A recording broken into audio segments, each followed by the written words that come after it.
This video is not being brought to you by Loot Crate. Here's why. Skip it up and that up. So before I get into the meat and potatoes of this video, I want to say a couple things. First and foremost, I have no ill will towards Loot Crate. They were great to me. Mikey over at Loot Crate was very responsive. Every time I sent an email or had a question, he responded right away. They're a good group of people over there. So this isn't, I'm not going to, I hate Loot Crate and, you know, bang my chest like an ape and rage at them. That's not what this video is about. Secondly, this has nothing to do what happened with Big Cheese and I know there was some change.org petition up to get me off of Loot Crate, but it got like 45 signatures. Has nothing to do with that.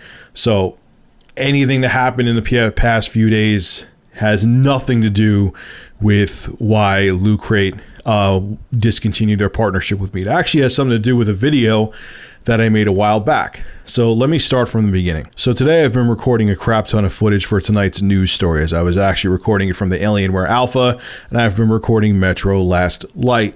And I get a buzz on my phone because I have both of my email accounts set up on my phone, and I get a email from my business email, and it's from Mikey at Loot Crate. And it says, end of Loot Crate partnership.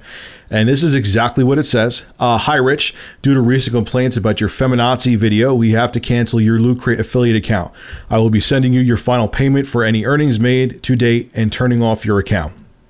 Personally, I thought this issue would blow over, but the recent number of messages we have received leave me no choice. I wish you the best of luck with your channel and future endeavors. Thank you, Mikey. Now, from a financial standpoint, I'm not going to lose any sleep over this, especially the past 2 months. I haven't made that much from Loot Crate, to be perfectly honest with you. So from that aspect, I'm not annoyed at this, okay? But what bothers me is, and to Loot Crate, I have to say, what did I say in those videos? Here is your stance on it, because I don't know what your demographic is and how many females are buying Loot Crates or males are buying Loot Crates or how many feminists buy Loot Crates or so on and so forth. But in my videos, guys over at Loot Crate, did I ever mention anything about promoting violence towards women? Did I ever tell anyone to go out and attack Anita Sarkeesian? As a matter of fact, I made a video defending Anita Sarkeesian, saying the last thing anyone wants to do is harm her. Did I say that I feel that men are superior to women? If anything, I said I promote equal rights towards women. I just don't like extreme feminism where women want equal rights and then some. And that's what I'm against. So I've always had a very, I believe, you may not agree with me, Loot Crate, obviously they don't, but I've never had an extremist stance against feminism. I've actually promoted it in certain aspects.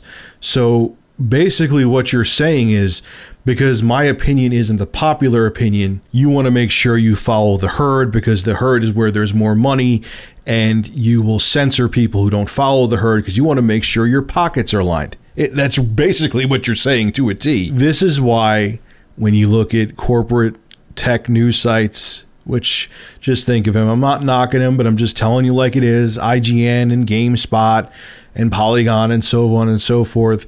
That's why, especially the first two I've mentioned. I know GameSpot kind of has this little segment where they kind of speak their minds a little bit, but this is why a lot of times when they talk about the news, they just, you know, read the story, have a cute face like Naomi Kyle read it, which again, I'm not knocking her either, and they don't give an opinion. They just say, leave your thoughts below, because they don't want to piss off sponsors.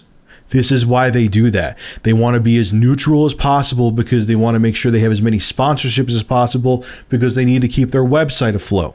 And that leads to something else. And a lot of people made this comment on Facebook, which annoyed me, because here's what you don't realize. A lot of people said to me, well, Rich, you know, Loot Crate's a private entity. It's not part of the government. They could pick and choose whoever they want to sponsor, and they could choose whatever reason they want to sponsor or not sponsor them. But that is the exact reason, the indirect reason, that censorship exists.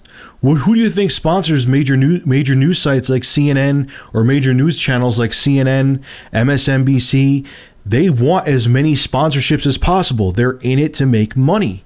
So when they have a major sponsor, let's say they have Time Warner, and Time Warner, you know, there's a bill in Congress, like the next, say there's another SOPA coming out, and Time Warner wants this bill to pass because they would profit big time from it, and Time Warner owns CNN or they sponsor CNN.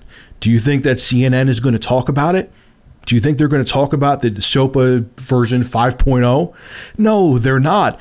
That is censorship. So yes, in theory, Time Warner can choose to like or dislike whatever bill they want to because they're a private entity. But if they're sponsoring a place like CNN, or they own a place like CNN, and they tell CNN to shut up about it, and CNN listens because they want to make sure their pockets continue to be lined, that's censorship. And that's what happens with sponsorships, because they're feeding, whether it be YouTube channels or gaming websites, so on and so forth, money. Those websites and YouTube channels will say whatever the sponsors want them to say, so they stay in business, or whatever they don't want them to say, those YouTube channels or websites won't say either, because they want to make sure they keep getting money from those sponsors. So it is absolutely censorship, and this is exactly what Loot Crate is doing to me, and I am so disappointed. It's not even funny. Again, it has nothing to do with them dropping me as a sponsor. Sponsors come and go. It's just how it is. And if they just told me, hey, Rich, we think the return we're getting from you sucks, I wouldn't even have batted an eye and just been on my way. It's how it goes. It's welcome to business. But the reasoning behind it just really burned my ass. It's funny, a buddy of mine that I met through YouTube, Rob, Maximum RD, made a comment on my Facebook page when I mentioned this. And he said that everyone's becoming so politically correct that it's actually kind of like reverse oppression, where if you're not on the popular side of things, if you're not diehard feminism or diehard anything else, you're an enemy of it. You can't just have objective thought. You have to either be on one side or the other. And he's right. And it's almost scary in a way, because it's almost like having independent thought and thinking objectively is dangerous to people. And as soon as they consider you a threat, they just want to shut you up and make you not exist. And that scares the crap out of me. All right, folks, this is Rich of ReviewTechUSA. Make sure to rate, comment, favorite, and subscribe. And as always, thank you for supporting my channel. Have a good one.